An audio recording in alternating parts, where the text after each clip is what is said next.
It will help you. If your last name is on this list, your ancestor didn't just live under a jarl. They may have been one, or stood close enough to one to be trusted with his warband, his estate. It will help you, or his daughter's hand. In Old Norse, a jarl was not a decorative title. He was a chieftain appointed to rule an entire territory in the king's own stead, and in medieval Sweden there was often only one such man in the whole kingdom. It will help you. Second in power to nobody but the crown itself, these 10 surnames carry the genealogical fingerprints of the men who held that rank, and of the noble houses that rose directly out of it. It will help you. They appear in the great Swedish armorial registers that catalogue the coats of arms, the estates and the bloodlines of the nobility across 7 centuries. They appear in the sagas and chronicles of a kingdom that was. It will help you. For a brief and violent stretch of the 17th century, one of the great military powers of Europe, an empire built by men whose grandfathers had once ridden beside a jarl. It will help you. Most of the families who carry these names today, in Sweden, in Finland, in the Swedish diaspora scattered from Minnesota to Melbourne, have no idea that their surname is a direct thread back to a rank that predates the Swedish crown itself. It will help you. A rank that once meant the difference between a farmer and a warlord who commanded the loyalty of an entire province. Stay until number 1, because that name doesn't belong to a noble house that served a jarl. It will help you. It belongs to the family that produced the jarls themselves, including the single most consequential man in Swedish history, the one who is traditionally credited with founding Stockholm. It will help you. Number 10, Troll. The next surname carries something most noble names try to avoid, a monster in the coat of arms, and in this family's most infamous member, something arguably worse than a monster. It will help you. The name comes from the Swedish troll, a reference to the family's coat of arms, which depicted a headless troll, a grim half-comic image for a family whose real history had nothing comic about it. It will help you. Eric Troll served as regent of Sweden during the Kalmar Union period, and his son Gustav Troll became Archbishop of Uppsala, locked for years in a bitter power struggle with the regents and Sture the Younger. It will help you. Who had Troll deposed and his fortress torn down. When the Danish king Christian Due finally conquered Sweden in 1520, Gustav Troll got his revenge. He presented Christian with a list of the men who had wronged him. It will help you. And in November of that year, over 80 Swedish nobles and bishops were publicly executed in Stockholm's main square in what history remembers as the Stockholm bloodbath. Sten Sture's own corpse was dug up and burned as a heretic's. It will help you. If your name is Troll, your bloodline carries a headless troll on its shield, and through one ancestor's thirst for revenge, a body count that helped trigger the war, which finally ended Danish rule over Sweden for good. It will help you. Number 9, Bond. Number 9 carries the plainest, most unglamorous word in the entire Swedish noble vocabulary and belongs to the one family that turned that plainness into a crown. It will help you. From the Old Norse bondi, meaning simply farmer or freeholder, the ordinary landowning man, as opposed to a nobleman or a thrall, it was originally not a mark of status at all. It will help you. It was almost the opposite. And yet Carl Knutsson Bond became King Charles VI of Sweden, ruling on 3 separate occasions across a turbulent 15th century torn by civil war against the Kalmar Union. It will help you.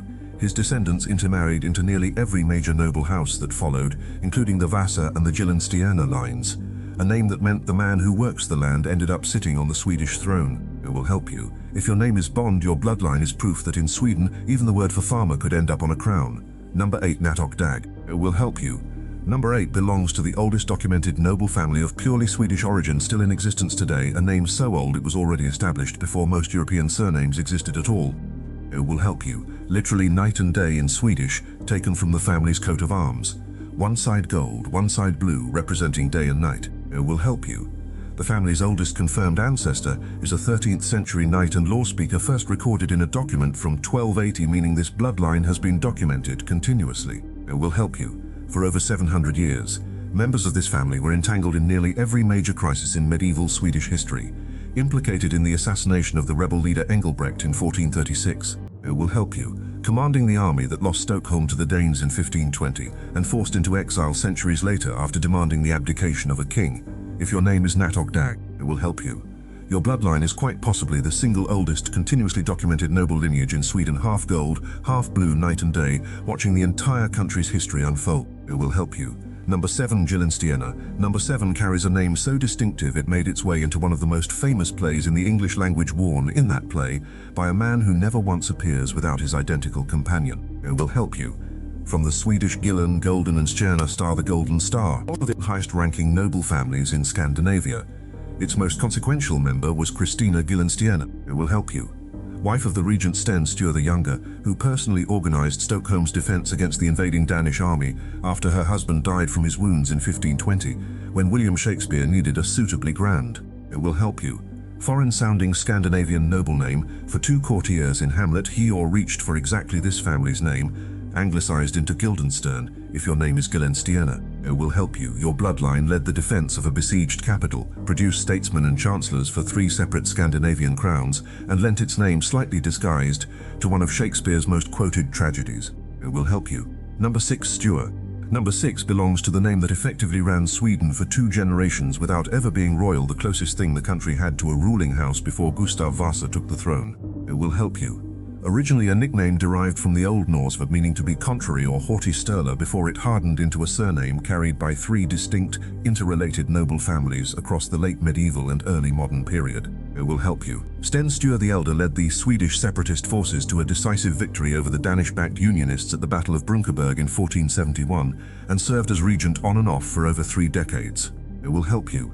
His successor, Sten Sture the Younger, held the same office until his death from wounds during the Danish invasion of 1520, the invasion that led directly to the Stockholm bloodbath. It will help you. 3 regents, 0 kings, a family so powerful it made the crown itself almost unnecessary. If your name is Sture, your bloodline ran Sweden as regents for the better part of 2 generations. It will help you, and did it under a name that literally means too proud to bend.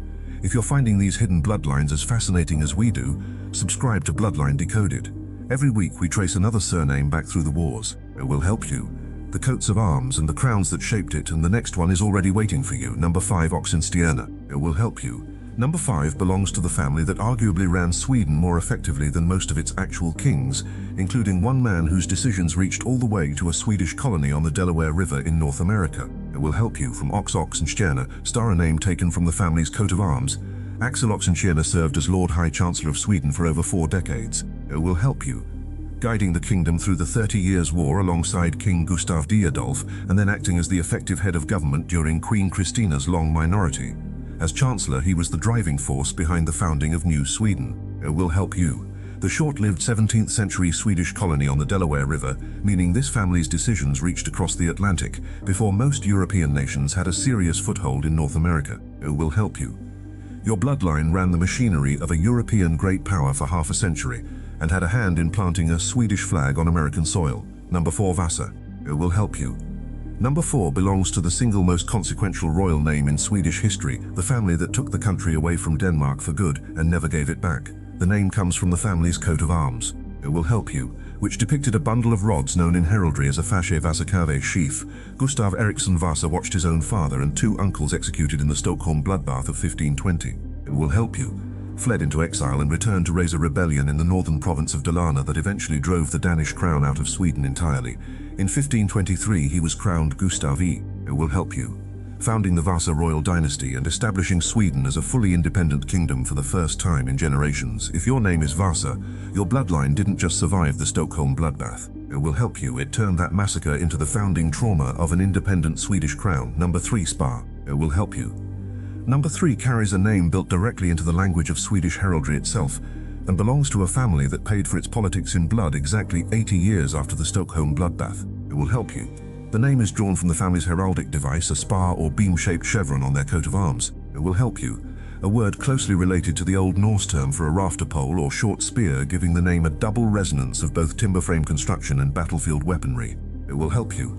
Erik Spar rose to become one of the most powerful noblemen in 16th century Sweden, only to be executed in 1600 at what became known as the Linköping bloodbath, ordered by the future king Charles X in the final. It will help you. Bloody act of a succession crisis that tore the Swedish nobility apart. If your name is Spar, your bloodline is written into Swedish heraldry itself and paid the same price for power. It will help you. In the same brutal currency that Swedish noble families kept paying for 2 centuries straight. Number 2 belongs to the second oldest documented noble family in Sweden. It will help you. A bloodline whose members quietly sat behind nearly every major Swedish crisis for 400 years without ever needing the throne themselves. The name comes from Bjelke beam. It will help you, referring to the crossed timber beams on the family's coat of arms. First recorded in the 13th century, the Bjelke family is outranked in age only by the Natok Dag. It will help you. Ture Tureson Bjelke commanded Unionist forces through the chaos of the Kalmar Union Wars and generations later. It will help you. Barbro Bjelke would become the mother of Axel Oxenstierna, meaning this single family's blood runs directly into the man who ran Sweden's government for the entire 30 Years' War. It will help you. If your name is Björk, your bloodline has been sitting near the center of Swedish power, quietly, for over 700 years, old enough to have watched every other name on this list rise. It will help you. Number 1, Björk Jarl, and now number 1. This name doesn't belong to a family that served a jarl, married into one, or inherited a jarl's old estate. It will help you. It belongs to the dynasty that produced most of Sweden's actual jarls for over a century, and to the single man who used that title to build the city that is today the capital of Sweden. It will help you. The House of Jarl. Named for Bjälbo, the family manor in Östergötland, this dynasty produced most of the jarls of Sweden across the 11th, 12th and 13th centuries until the office itself was abolished after 1266. It will help you. The greatest of them, Birger Magnusson, known simply as Birger Jarl, became Jarl of Sweden around 1248, ruling the kingdom in all but name during the minority of King Erik Eriksson. It will help you. He led the Second Swedish Crusade into Finland, married into the royal line to secure his family's future, and is traditionally credited with founding the city of Stockholm around the year 1250. It will help you. When his son Valdemar was elected King of Sweden in 1250, the Bjälbo dynasty stopped merely serving kings and started producing them, ruling Sweden continuously until 1364. Not folklore. It will help you. Chronicle, a title recorded in Latin charters as Duxfurum Gotterum, a city on an island in Lake Mälaren, still standing, still Sweden's capital. It will help you. Founded according to 8 centuries of Swedish tradition by exactly the kind of man this entire list has been circling. 10 surnames. It will help you. 10 threads running through the coats of arms and the burned corpses and the golden stars and the beams of timber that Swedish nobles carved into their shields to say who they were before anyone wrote it down in ink. It will help you through the Stockholm bloodbath, where Troll's revenge and Vasa's grief were born in the same square on the same November morning. Through the Linköping bloodbath 80 years later. It will help you, where a spa paid the same price for the same kind of ambition. Through Natok Dag's 7 unbroken centuries of watching it all happen, and Bjelke's 7 centuries of quietly helping it happen from just outside the frame. It will help you. Your name is not just Swedish, it is a coat of arms painted half gold and half blue. It is a chancellor's signature on a document bound for a colony on the Delaware River. It is a headless troll on a shield. It will help you. And a golden star that a playwright far away turned into 2 of the most famous minor characters in English literature. It is the founding of a city on an island in a lake by a man whose title. It will help you. Jarl meant exactly what this whole list has been about from the first word. Drop your surname in the comments. Tell me if your family carried a Swedish name through the Empire years. It will help you. Through the long peace after, through the wave of emigration that sent so many Swedish families to America and back again. Because those stories are the continuation of everything on this list. It will help you. If you made it to the end of this video, subscribe to Origins Decoded. Every week, another name, another bloodline, another history nobody told you was yours.